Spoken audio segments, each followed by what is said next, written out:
वज़ीर-ए-आज़म नरेंद्र मोदी ने हमवतनों से कहा है कि वो कोरोना की नई शक्लों से चौकस और होशियार रहें। वज़ीर-ए-आज़म ने कोविड-19 की सूरत हाल, ओमिक्रॉन और सेहत निज़ाम की तैयारियों का जायज़ा लेने के लिए एक आला सतही मीटिंग की। कहा, बीमारियों से बचाव और रोकथाम के लिए मरकज़ी हुकूमत रियासतों के साथ मुकम्मल ताउन कर रही है। कोविड-19 के नए वेरिएंट ओमिक्रॉन के केसों की तादाद में बढ़कर 236 हो गई।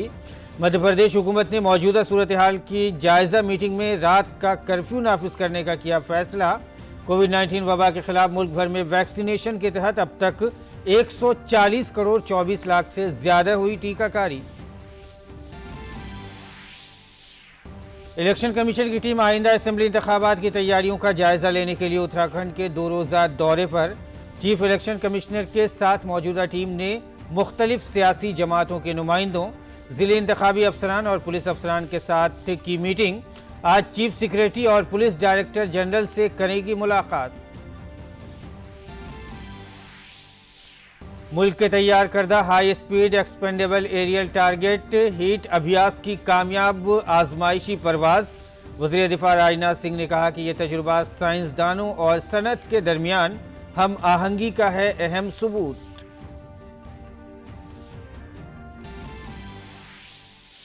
दुनिया भर में ओमिक्रॉन के केसेस में मुसलसल इजाफा। चीन के मगरबी शहर ज़ियान में एक बार फिर लॉकडाउन।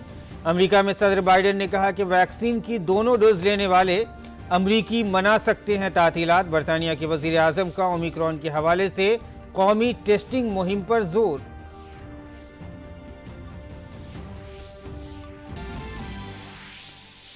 अंडर 19 एशिया कप में भारतीय क्रिकेट टीम का शानदार आगाज। हरनूर सिंह की सेंचुरी की बदौलत भारत ने मुत्तहिदा अरब इमारात को दी 154 रन से शिकस्त।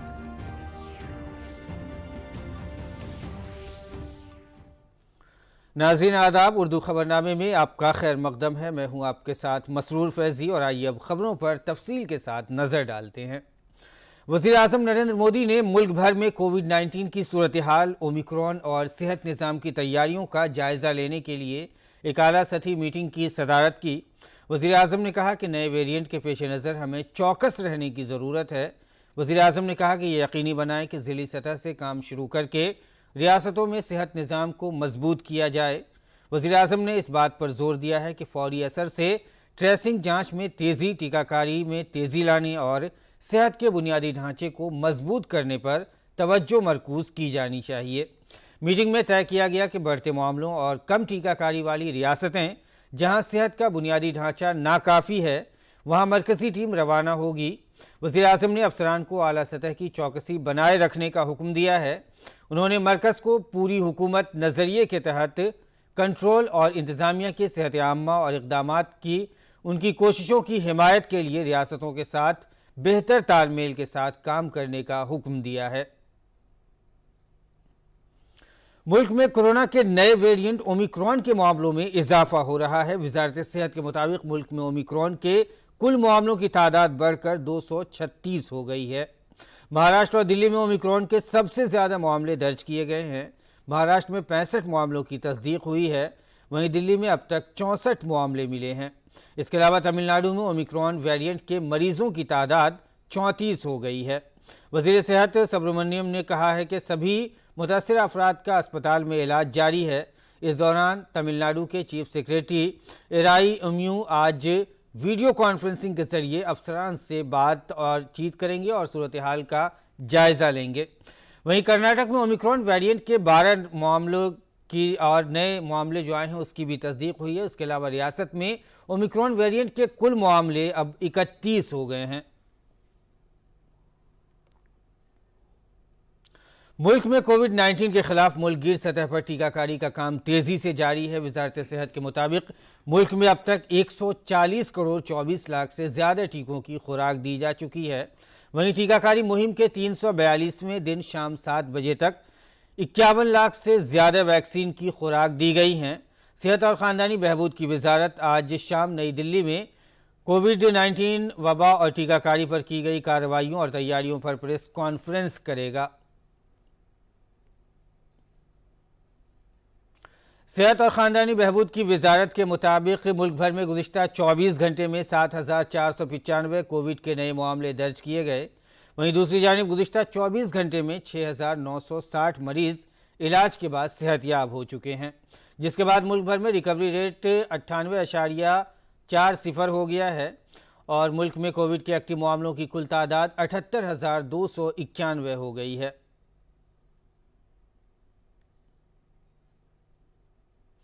मध्य प्रदेश की बात करें तो कोरोना वायरस के बढ़ते असर के पेश नज़र आइंदा हुक्म तक हुकूमत ने रात का कर्फ्यू नाफिज करने का हुक्म दिया है।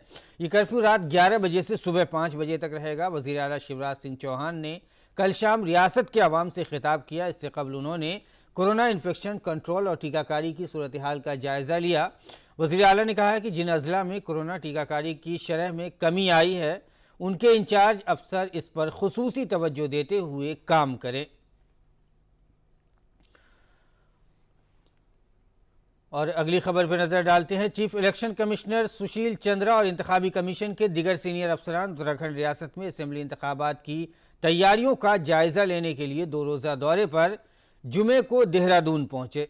इंतखाबी कमीशन की टीम ने दौरे के पहले दिन मुख्तलिफ सियासी जमातों के नुमाइंदों, ज़िला इंतखाबी अफसरान और पुलिस अफसरान के साथ मीटिंग की है। इंतखाबात की तैयारियों का जायज़ा लेने के लिए आज चीफ सेक्रेटरी और पुलिस अफसरान के साथ मीटिंग की। इंतखाबात की तैयारियों का जायज़ा लेने के लिए आज चीफ सेक्रेटरी और पुलिस अफसरान डायरेक्टर जनरल के साथ भी मीटिंग होगी। 2017 में मुंतखबा मौजूदा रियासती असम्बली की मुद्दत 23 मार्च 2022 को ख़त्म हो रही है।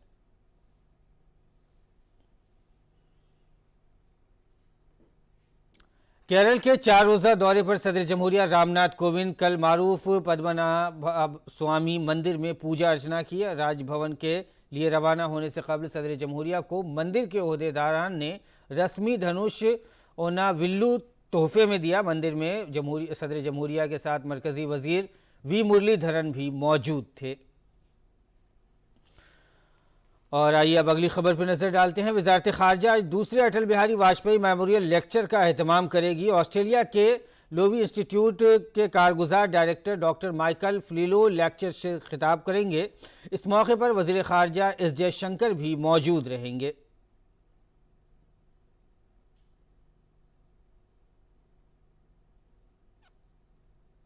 वज़ीर आज़म 26 दिसंबर को आकाशवाणी से मन की बात प्रोग्राम में अपने ख्यालात मुश्तरक करेंगे।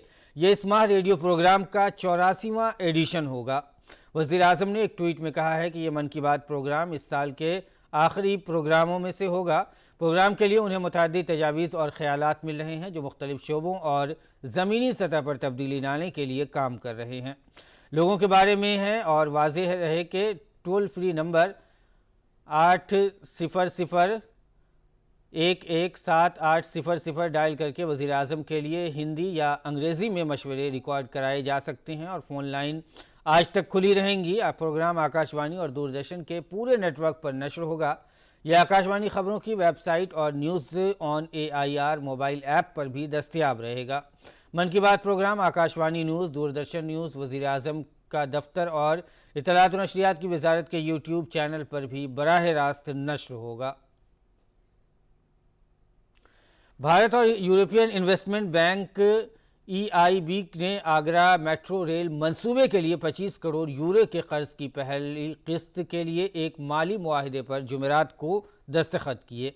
वज़ीर आज़म ने गुज़िश्ता बरस वीडियो कॉन्फ्रेंसिंग के जरिए उत्तर प्रदेश में आगरा मेट्रो मंसूबे के तामीराती काम का आगाज़ किया था। EIB ने आगरा मेट्रो रेल मंसूबे के लिए कुल 45 करोड़ यूरो के कर्ज को मंजूरी दी है। मंसूबे का मकसद आगरा शहर के लिए एक महफूज, काबिल एतमाद, किफ़ायती और माहौल दोस्त अवामी रैपिड ट्रांजिट सिस्टम फराहम करना है। EIB की माली इमदाद से आगरा शहर 29.4 किलोमीटर तवील मेट्रो कॉरिडोर की तामीर में मदद मिलेगी, जिसमें सिकंदरा से ताज ईस्ट गेट तक कॉरिडोर 14 किलोमीटर और आगरा कैंट से कालिंदी विहार कॉरिडोर 2 15 किलोमीटर शामिल हैं। इसके अलावा मंसूबे से शहर की इक़्तिसादी पैदावार में बेहतरी आएगी और रोज़गार के मौक़े भी बढ़ेंगे।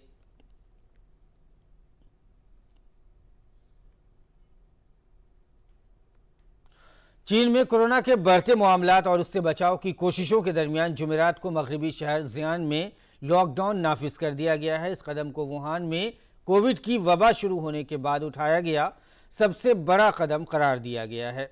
ज़ियान में लॉकडाउन डेल्टा वर्जन की मकामी तरसील को रोकने के लिए नाफिज किया गया है। चीन की कोशिश है कि वायरस को ख़त्म किया जाए और उसके मामले सिफर हो जाएं। मकामी मीडिया ने बताया कि ज़ियान में इन्फेक्शन को दूसरे इलाकों में फैलने से रोकने के लिए जुमेरात को शहर में तमाम घरेलू परवाज़ें मनसूख कर दी गई हैं। चीन ने ज़ियान के लोगों से कहा था कि वो अपने घरों में ही रहें और कुंबे के किसी एक शख्स को हर दूसरे दिन ज़रूरत का सामान लाने के लिए इजाज़त दें।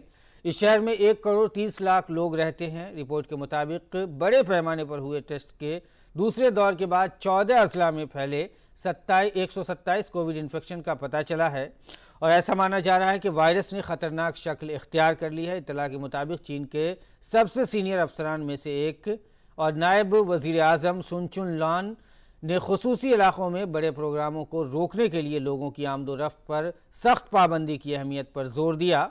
इसी दौरान क्रिसमस और नए साल की छुट्टियों की वजह से होने वाले सफ़र और सरमाई ओलंपिक गेम्स की तैयारियों की वजह से चीन में कोरोना वायरस से लड़ने में कई चैलेंजेस दरपेश हैं।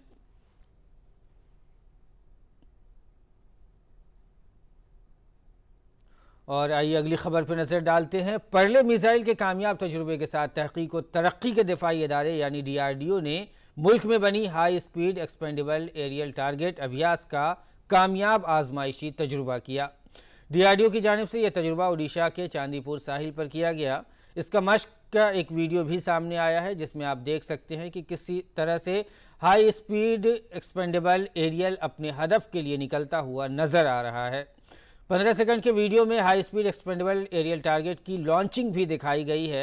ये टेस्टिंग काफ़ी कम ऊंचाई से की गई है। इसके लिए एक छोटे से टर्बो इंजन का सहारा लिया गया। बेंगलुरु में वाक़ इंडस्ट्री के ज़रिए डिज़ाइन किए गए देसी डेटा लिंक का परवास के दौरान कामयाबी के साथ तजुर्बा किया गया।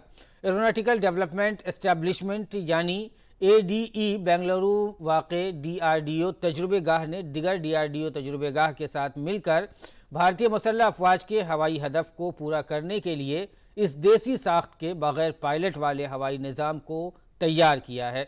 वज़ीर दिफा राजनाथ सिंह ने कहा है कि कामयाब तजुर्बा साइंसदानों और सनत के दरमियान तालमेल का नतीजा है। सेक्रेटरी DRDO और सदर DRDO ने कहा है कि कोशिशों के लिए तजुर्बागाह के साइंसदानों, उनकी टीम, अरकान और वाबस्ता सनती शराकतदारों की भी तारीफ की है। हुनर हाट ने बहुत से नौजवानों के ख्वाबों को परवाज़ दी है। इसमें समीका गौतम भी शामिल हैं। इनके हाथों बनी मसनूआत और इन दिनों दिल्ली में जारी हुनर हाट में ख़वातीन ख़ास तौर पर मुतवज्जो हो रही हैं। उसकी तरफ पेश हमारे नामा निगार गिरीश निशाना की ये ख़ास रिपोर्ट। ये है समीका गौतम। इसके शौहर की मुलाजमत गुज़िश्ता साल कोरोना के दौर में चली गई थी, लेकिन इसने हिम्मत नहीं हारी। इसने अपने अंदर छुपे टैलेंट को बाहर निकाला और काम में लग गई। जी हाँ, समीका अपने हाथों से हेयर बैंड और दीगर मसनूआत बनाती हैं, जो इन दिनों दिल्ली में जारी हुनर हाट में देखी जा सकती हैं। हुनर हाट परफॉर्मिंग आर्ट्स का एक ऐसा प्लेटफॉर्म है जो लोगों के ख्वाबों को पर दे रहा है। समीका को अपना हुनर दिखाने का जो मौका मिला है, उसके लिए वो खास तौर पर वज़ीर आज़म नरेंद्र मोदी और मरकजी अक़लियती उमूर के वज़ीर मुख्तार अब्बास नकवी का शुक्रिया अदा कर रही हैं। बहुत ही ऊंचे स्तर का मंच है और मैं अपने प्रधानमंत्री मोदी जी का और अपने नकवी जी का तहे दिल से शुक्रिया अदा करती हूँ, जिन्होंने मेरे हुनर को पहचाना और हम जैसे छोटा काम करने वाले, घर में काम करने वाले, इस तरह के लोगों को इतना बड़ा मंच हमें दिया। हमारे हुनर को उन्होंने पहचाना, तो मैं उनका तहे दिल से शुक्रिया अदा करती हूँ। क्योंकि कोरोना में मेरे हस्बैंड की जॉब भी चली गई थी और उसके बाद मेरे पास कुछ था नहीं करने के लिए, तो मैंने अपने ही इस हुनर को आगे बढ़ाया और जिसके चलते मुझे इस तरह का पता चला और मैं इस तरह इधर तक आ पाई। तो मैं इन सभी का तहे दिल से शुक्रिया अदा करना चाहती हूँ और मुझे बहुत अच्छा रिस्पांस भी मिल रहा है। जैसे कि अभी शुरुआती हुई है, उसके हिसाब से भी देखें तो लोग बहुत देख कर जा रहे हैं, पूछ कर जा रहे हैं, इंटरेस्ट दिखा रहे हैं, तो मुझे बहुत अच्छा लग रहा है। अभी हुनर हाट में इनके हाथों से बनी मसनूआत ख़वातीन की तवज्जो खास तौर पर मबजूल कर रही हैं। हुनर हाट जैसे मेले न सिर्फ मुल्क भर में हुनरमंदों को मार्केट और मौके फराहम करते हैं, बल्कि लाखों लोगों को रोजगार से भी जोड़ते हैं। समीका गौतम की ही तरह हुनर के उस्तादों को हुनर हाट में एक मंच प्रदान किया गया है, जहां वे अपने बनाए उत्पादों को प्रदर्शित कर सकते हैं। कैमरामैन मोहित जोशी के साथ गिरीश निशाना, डीडी न्यूज, दिल्ली।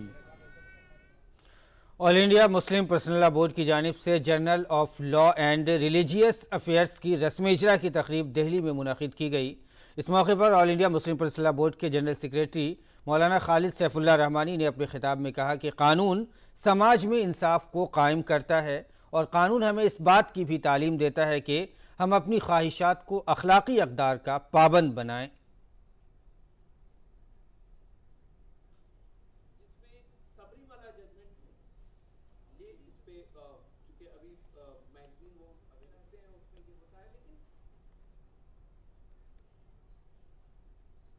कानून ही है जो आपस के टकराव को रोकता है। यह कानून ही है जो समाज में इंसाफ को कायम करता है और इंसान की ख्वाहिशात बेशुमार हैं। कानून हमें इस बात की तालीम देता है कि हम अपनी ख्वाहिशात को अखलाकी वैल्यूज़ का, अखलाकी अक़दार का पाबंद रखें और उसके दायरे में रहते हुए हम अपनी ख्वाहिश पूरी करें। तो यह भी कानून का एक अहम काम है कि इंसान की ख्वाहिशात को कंट्रोल किया जाए और उसको अखलाकी अक़दार के दायरे में रखा जाए। और मेक इन इंडिया को फ़रोग़ देने के लिए नाज़रीन मुतअद्दिद कोशिशें की जा रही हैं। इसी सिलसिले में आने वाले दिनों में ई ऑटो अपना एक अहम किरदार अदा करेगा और जहां ई ऑटो मेक इन इंडिया को मजबूत करेगा, वहीं दूसरी जानिब ये माहौलियात के लिहाज से भी बहुत बेहतर होंगे। इसके अलावा ये ऑटो कार्बन की बात करें, उसको अखराज को भी कम करने में मदद करेगा और साथ ही कई तरह के ई ऑटो जो है इसकी मुसलसल इसीलिए इसको बढ़ाने की कोशिश की जा रही है। पेश है हमारे नुमाइंदे तापस भट्टाचार्य की ये रिपोर्ट। जो आपका प्रोडक्ट है ईवी इन ऑटो, वो भी बहुत सारे मार्केट में है, तो कैसे ये प्रोडक्ट आपका अलग है और कैसे ये compete करेगा दूसरे प्रोडक्ट के साथ? हमें जो रिक्वायरमेंट था एज अ थॉट कि हमें एक प्रोडक्ट लाना है जो एक सोल्यूशन हो सकता है in the electric vehicle space to bring in a sustainable commute and last mile connectivity, which is very important and missing in India because none of our transports are last mile connectivity. तो हमें ये product जो हमने finalise किया है, जो हम launch अभी कर रहे हैं, वो है L5 कैटेगरी में ई ऑटो सेगमेंट में, and it is an electric vehicle, so it is uniquely different from a lot of other vehicles. लेकिन ईवी का दो सबसे बड़ी खामियां हमने देखी है अभी तक। तो सबसे बड़ी खामियां है कि एक्सपेंसिव भी होते हैं और इस वक्त जो टेक्नोलॉजी है, दूसरी चीज़ है कि उसको बार बार चार्ज करने की ज़रूरत पड़ती है। तो किस तरीके से आपने ये जो दो प्रॉब्लम है इसको आपने सॉल्व किया? हमने दो चीज़ की है। फर्स्ट इंपॉर्टेंट थिंग इज़ कि बैटरी जो होती है it is an expensive proposition. अगर आप इलेक्ट्रिक ऑटो की बात करते हो है तो बैटरी की cost itself is around 1 lakh के ऊपर होती है। बैटरी का कॉस्ट 1,20,000 के आसपास में एक अच्छी लिथियम आयन बैटरी का कॉस्ट होती है। नाउ द प्रॉब्लम इज कि ये बैटरी का एक लाइफ होती है। जब लोग इलेक्ट्रिक व्हीकल बेचते हैं, लाइक मैन्युफैक्चरर्स, लोग नहीं बट मैन्युफैक्चरर्स बेचते हैं, वो ये क्वेश्चन नहीं पूछते हैं कि वारंटी के बाद ये बैटरी के साथ क्या होगा। ये वारंटी जो होती है वो 3 साल देते हैं, 4 साल देती है, but normally it's a 3 year warranty, 3 साल का वारंटी देती है। इकोस्पेरिटी में जो बैटरी का जो चैलेंज है वो हम रिस्पॉन्सिबिलिटी ले रहे हैं कि इन द ड्यूरेशन जब आपके पास ये व्हीकल है, अगर आपका battery is faulty or does not meet the required range, we replace the battery free of cost. Or India we are the first ones to bring in-wheel technology. So we are curtailing or we are saving approximately 20% of energy only by minusing the differential. जो differential हमने निकाला है.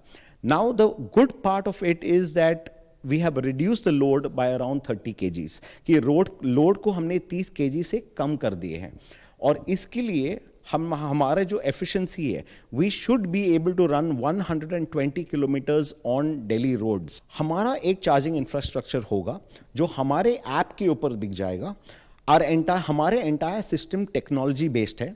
we are using IoT and artificial intelligence.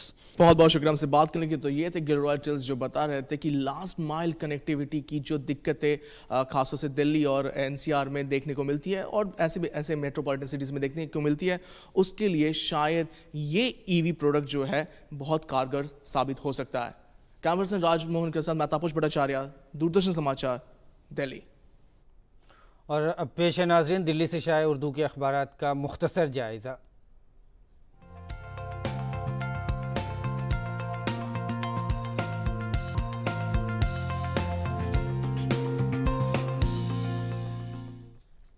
अखबारात के जायज़े में आइए सबसे पहले नज़र डालते हैं रोज़नामा इनकलाब की अहम सुर्खियों पर। सबसे पहली सुर्खी जो रोज़नामा इनकलाब ने लगाई है वो वज़ीर आज़म के बयान को अखबार ने लिखा है कि साबका हुकूमतों में माफिया कुंभा परवरी शबाब पर आज लेकिन तरक्की और खुशहाली है।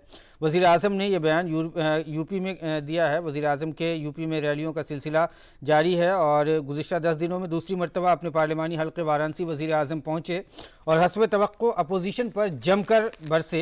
वज़ीर आज़म ने इस मौके पर कहा कि साबका हुकूमतों में यहाँ माफियाओं और परिवारवाद शबाब पर था, लेकिन अब जो है खुशहाली का दौर है जो कई पार्टियों को हज़म नहीं हो रहा है। अखबार के सफ़े अव्वल की एक और सुर्खी हम आपको बताते हैं। रियासतों को इंतबाह जारी करते हुए रात के कर्फ्यू समेत दिगर सख्त इक़दाम किए गए हैं और ये इक़दाम ओमिक्रॉन के बढ़ते हुए ख़तरे के पेश नज़र किए गए हैं। अखबार ने आगे लिखा है कि इंतखाब वाली रियासतों में कोविड टीकाकारी पर जोर दिया गया है। मरकज़ी हुकूमत ने कोरोना के नए वेरिएंट ओमिक्रॉन के बढ़ते हुए मरीजों के पेश नज़र रियासतों से कहा है कि वो कोविड प्रोटोकॉल पर सख्ती से अमल करने के अलावा ज़िली सतह पर निगरानी में इजाफा और घर घर जाकर कोविड वैक्सीनेशन करें। आगे बढ़ते हैं। रोज़नामा राष्ट्रीय सहारा की अगर अहम सुर्खियों की बात करें तो सफ़े अव्वल पे जो अहम सुर्खी लगाई गई है वो कोरोना के सबब यूपी इलेक्शन मुलतवी करने पर गौर करें। इलाहाबाद हाई कोर्ट का ये कहना है। उन्होंने वज़ीर आज़म नरेंद्र मोदी और इलेक्शन कमिश्नर से अपील की है कि इंतखाबी रैलियों पर भी रोक लगाई जाए। अखबार ने आगे लिखा है कि मुल्क व बैरून मुल्क में कोरोना के नए वेरिएंट ओमिक्रॉन के मामले में इजाफे की वजह से वज़ीर आज़म मोदी और इलेक्शन कमिश्नर से इलाहाबाद हाई कोर्ट ने अपील की है कि उत्तर प्रदेश में मुजव्वज़ा असम्बली इलेक्शन के पेश नज़र कोरोना की तीसरी लहर भी आ गई है, इसलिए आवाम को बचाने के लिए सियासी पार्टियों के ज़रिए भीड़ भाड़ इकट्ठा करने से बचा जाए। इसके आलमी सफ़े की सुर्खी की अगर बात करें रोज़नामा राष्ट्रीय सहारा की तो ईरान के जौहरी प्रोग्राम पर हमले के लिए इसराइल हर वक्त तैयार है, ज़रूरत पड़ी तो कभी भी कर सकते हैं हमला। ईरान को हर हाल में जौहरी सलाहियत से रोकना होगा, ये कहना है इसराइल का। रोज़नामा हमारा समाज की अगर अहम खबरों की बात करें तो जो एक अहम खबर शाये की गई है वो हम आपको दिखा देते हैं। हिंदुस्तान एक्सप्रेस की बल्कि हम पहले आपको एक खबर दिखा रहे हैं। लुधियाना की अदालत के अहाते में ब्लास्ट, इसमें एक की मौत हो गई है। वज़ीर आला पंजाब ने वाक़े को मुल्क दुश्मन क़ुव्वतों की कार्रवाई करार दिया है। और अब हिंदुस्तान हमारा समाज की अगर बात करें तो जो एक अहम खबर शाये की गई है वो हुनर हाट का कल इनोग्रेशन हुआ है जो दिल्ली में हुनर हाट मुनक़िद हो रहा है। इसी में हुनरमंदों और दस्तकारों को आलमी सतह पर शनाख्त दी जा रही है, ये कहना है भूपेंद्र यादव का। और कौशल कबीरों का कोई मज़हब नहीं होता, ज़ात बिरादरी या इलाक़ा नहीं होता, सब की तरक्की पर काम किया जा रहा है। मरकज़ी वज़ीर बराए अक़लियती उमूर मुख्तार अब्बास नक़वी ने यह कहा है, इसी को अखबार ने शाये किया है। तो नाज़रीन ये था दिल्ली से शाये उर्दू के अखबारात का मुख्तसर सा जायज़ा। और आइए अब हम जान लेते हैं खेल की कुछ अहम खबरों को। हरनूर सिंह के सेंचुरी और गेंदबाजी के शानदार मुजाहरे के दम पर भारत ने जुमेरात को अंडर 19 एशिया कप के पहले मैच में मुत्तहिदा अरब इमारात को 154 रन से हरा दिया। दुबई में खेले गए इस मैच में पहले बल्लेबाजी करने उतरी भारतीय टीम ने 5 विकेट के नुकसान पर 282 रन बनाए। हरनूर ने 130 गेंद में 120 रन की इनिंग्स खेली, जबकि कप्तान यशाधुले ने 68 गेंद में 63 रन जोड़े। राजवर्धन ने 23 गेंद में नॉट आउट 48 रन बनाए। यूएई ने 9 गेंदबाजों को आजमाया लेकिन भारत को बड़ा स्कोर बनाने से नहीं रोक सके। जवाब में मेज़बान टीम 34.3 ओवर में 128 रन पर आउट हो गई। हंगार गेगर ने 3 विकेट लिए, जबकि गुरु संगवान, विक्की ओसवाल और कौशल तंबले ने 2-2 विकेटें हासिल की। भारत को अब शनिचर को पाकिस्तान से खेलना है।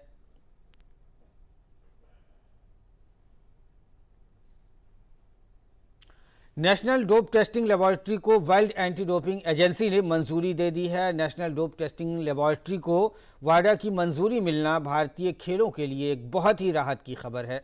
खेल के मरकज़ी वज़ीर अनुराग सिंह ठाकुर ने कौमी डोप टेस्टिंग लेबॉरेटरी को वाडा की मंजूरी हासिल करने पर खुशी का इजहार करते हुए ट्वीट किया है।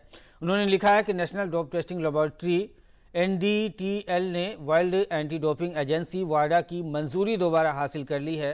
मंजूरी की बहाली से खेल में आला तरीन मेयारात हासिल करने की भारत की कोशिशों को तक़वियत मिलती है। ये भारत सरकार की बेपनाह कोशिशों का नतीजा है। मीट दी चैंपियंस इवेंट के सीक्वल के तौर पर टोक्यो ओलंपिक्स के कांसे का तमगा जीतने वाले पहलवान बजरंग पूनिया आज पानीपत के आरोही मॉडल स्कूल पहुंचे। बजरंग ने बच्चों को मुतवाज़िन ग़िज़ा की अहमियत बताई और उन्हें कोई एक खेल खेलने की तरग़ीब दी। बजरंग पूनिया ने बच्चों को फिट रहने की भी तरग़ीब दी।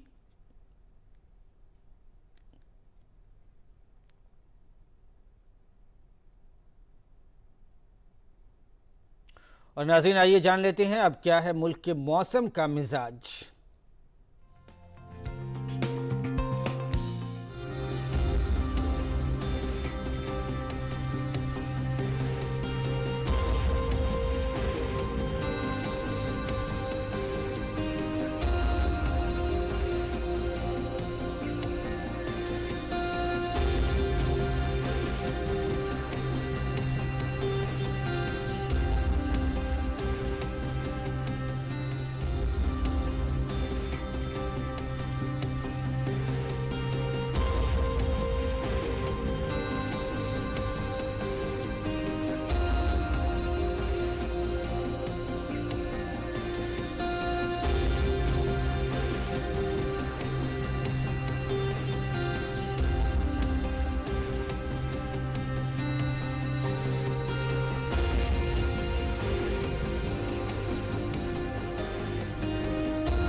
और नाज़रीन, आज मोहम्मद रफ़ी का यौम पैदाइश है और मोहम्मद रफ़ी को खिराज अक़ीदत पेश करते हुए हम उनको नग़मों के साथ उनके हम आपको छोड़े जाते हैं। फ़िलहाल आप उसका लुत्फ़ उठाएं और हमें दें इजाज़त। आदाब। कौन है जो सपनों में आया, कौन है जो दिल में समाया, तो झुक गया आसमां भी इश्क मेरा रंग लाया। झिलमिल सितारों का आंगन होगा, रिमझिम बरसता सावन होगा, ऐसा सुंदर सपना अपना जीवन होगा। ये रेशमी जुल्फें, ये शरबती आंखें, इन्हें देख कर जी रहे